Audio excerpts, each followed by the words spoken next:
भावना आयोग को जन जन तक पहुंचाने वाले विश्व के सबसे लोकप्रिय शंका समाधान की प्रवर्तक प्रणेता पूज्यवर गुरुदेव के चरणों में नमोस्तु नमोस्तु नमोस्तु। हे गुरुवर, मेरा एक प्रश्न यह है कि वर्तमान समय में बदलते हुए परिदृश्यों में जैसा कि ट्रस्ट की विभिन्न संपत्ति रहती हैं और उनके धन के उपयोग और ट्रस्टों से जुड़े प्रश्नों की पारदर्शिता, संपत्ति के स्वामित्व, उत्तराधिकार, प्रबंधन और अधिकारों को लेकर के वर्तमान समय में कुछ ट्रस्ट और संस्थाएं विवादों में आई हैं और इन विवादों के कारण ऐसी स्थिति निर्मित हुई है कि हम ट्रस्टों का विधि संगत रजिस्ट्रीकरण किस प्रकार से करें और संपत्ति से जुड़े जो भी दस्तावेज हैं और उनके अधिकारों का जो प्रबंधन है, उत्तराधिकार है, उनका रिकॉर्ड का संधारण किस प्रकार से करें ताकि आने वाले हमारी जो नव पीढ़ी है उन तक वह धरोहर सुरक्षित रूप से पहुंच जाए और जो भी विवाद कोर्टों में हमारे पहुंच जाते हैं उनका हम निराकरण कर सकें।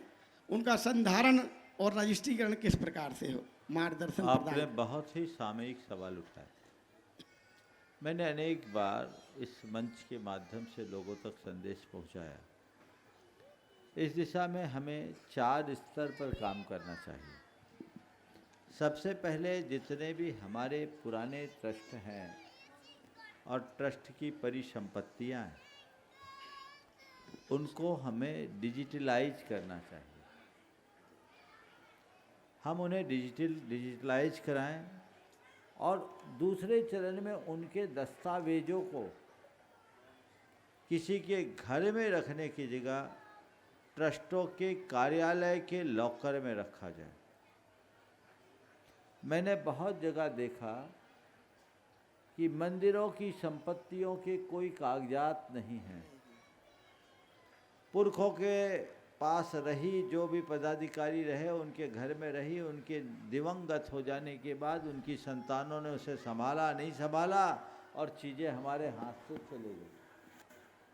संपत्ति मूल्यवान है और दिनों दिन उसका मूल्य बढ़ना ही है, क्योंकि संसार में एक ज़मीन है जिसको घटना है, बढ़ना नहीं है। तो वो चीज़ें हमारे सामने समस्या उत्पन्न करती है। इसलिए हर जगह प्रत्येक मंदिर, धर्मार्थ कोई भी ट्रस्ट है, धार्मिक सामाजिक ट्रस्टों के जितने भी ट्रस्टीज हैं, उनके प्रबंध तंत्र से जुड़े हुए लोग हैं, उनको चाहिए कि वे उन दस्तावेजों को संभाले। और दूसरा, इसमें आप जैसे राजस्व से जुड़े अधिकारी एक फोरम बनाकर उनको मार्गदर्शन दें। हमारे लोगों को पता ही नहीं हमें क्या करना। आप राजस्व से जुड़े व्यक्ति हो, आप एक ऐसा प्रोफार्मा तैयार करें जिसको जारी करें। इस मंच के माध्यम से भी कर सकते हैं और हम लोगों तक संपर्क करके उन्हें इस बात के लिए पूरी तरह सावचेत करें कि हमें अपने धरोहरों को बचाना है, तो इसको ध्यान में रखें।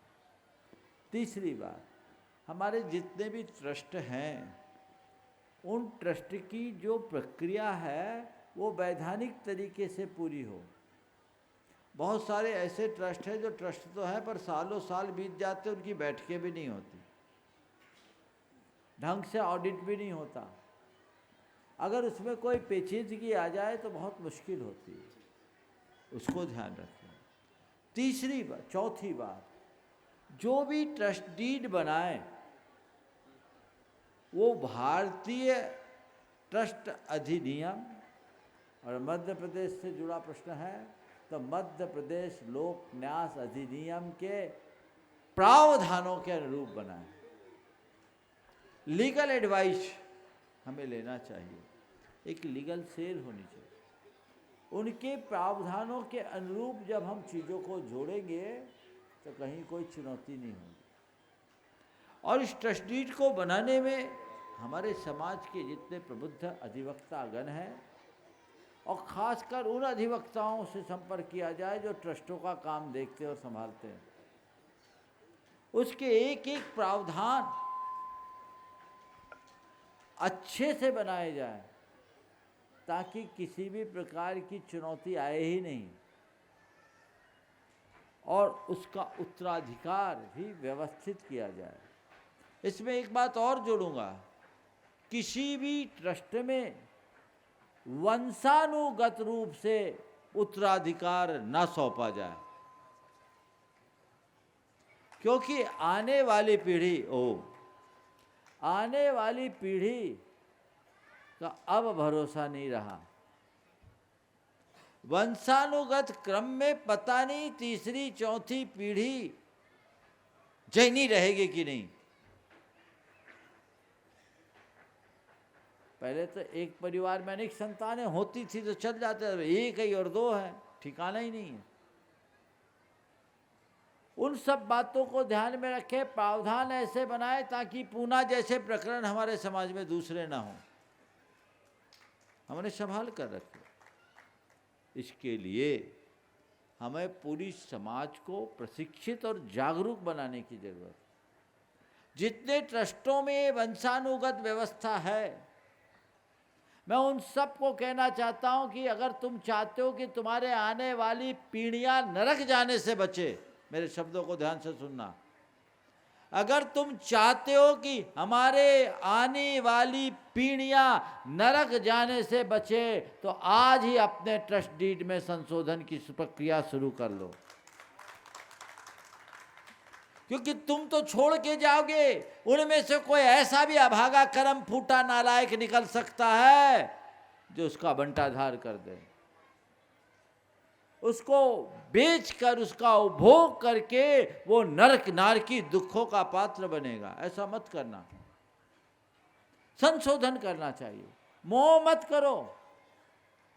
पीढ़ियां चढ़ती उतरती है, समाज हरी भरी रहती है। प्रावधान ऐसा रखो कि उसमें पॉलिटिक्स हावी ना हो, उद्देश्यों से विरुद्ध काम ना हो, ये प्रावधान सब दिए जा सकते हैं। संस्था सुरक्षित हो, उसके उद्देश्यों की पूर्ति हो, तो ये बहुत बड़ा काम हो सकता है।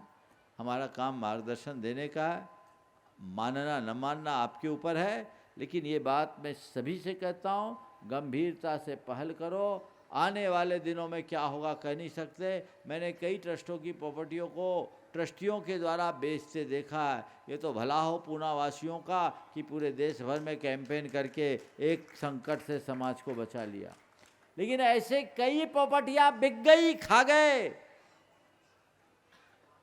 कहाँ तक देखोगे। और आगे भी ऐसा हो सकता है।